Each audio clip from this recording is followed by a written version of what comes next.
We've known for quite some time now that childhood trauma has a massive impact on our health as we move through the rest of our lives, and it increases the risk of all different kinds of health conditions from happening. Obviously, the ones I see most in my clinic are gynae issues and those relating to menopause in particular.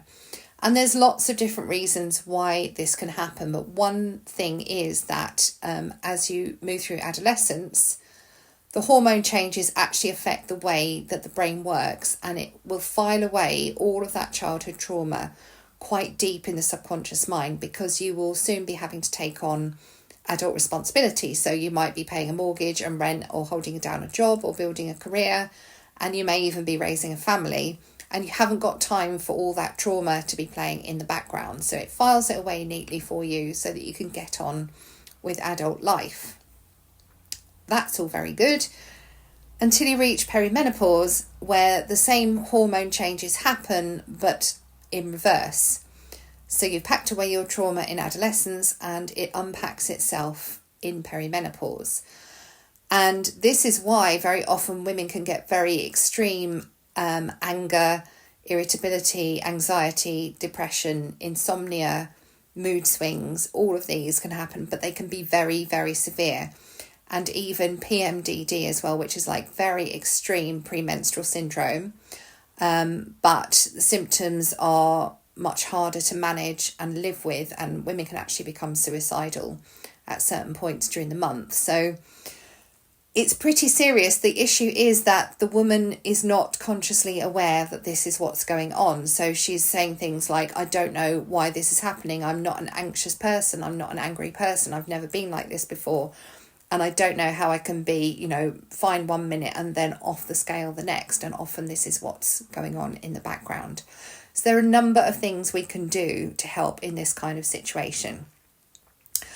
It's not always about balancing hormones, because the hormones are not supposed to be in balance as such in perimenopause. They're supposed to be having a bit of a wild time, because that's the whole point of perimenopause. But it doesn't always have to be quite so wild, and we can do a lot with herbs just to kind of gently smooth out and calm down those fluctuations so that they still happen, but in a much gentler kind of way. We can use herbs like nervines, which have a nice calming effect on the nervous system, and adaptogens, which you've probably heard of. They have more of a kind of general effect, so that basically what adaptogens do is they work on the adrenal glands and calm down the amount of stress hormones that you're needing to get through the day. They help you out of your stress response, even if stressful stuff is still going on in your life. So they work really nicely alongside the nervines. But to me, the real key is starting to explore that trauma in a very gentle, manageable way and process it for good. And actually the traditional, one of the traditional ways of looking at menopause was that it's a consolidation of everything that's gone on in that woman's life up to that point in time, where she takes it and uses it to, if you like, kind of become a bit more powerful and a bit more badass and move into her third phase of life as an elder, where she would traditionally have been very highly respected and highly revered for all that life experience and wisdom that she's gained over the years.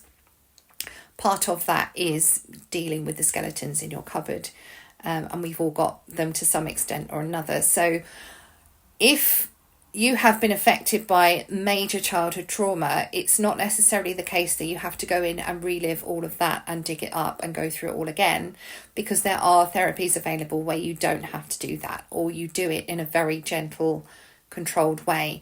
So my preferred option is obviously hypnotherapy. I find it really brilliant, and it again can be done in a way where you don't have to go and relive all that.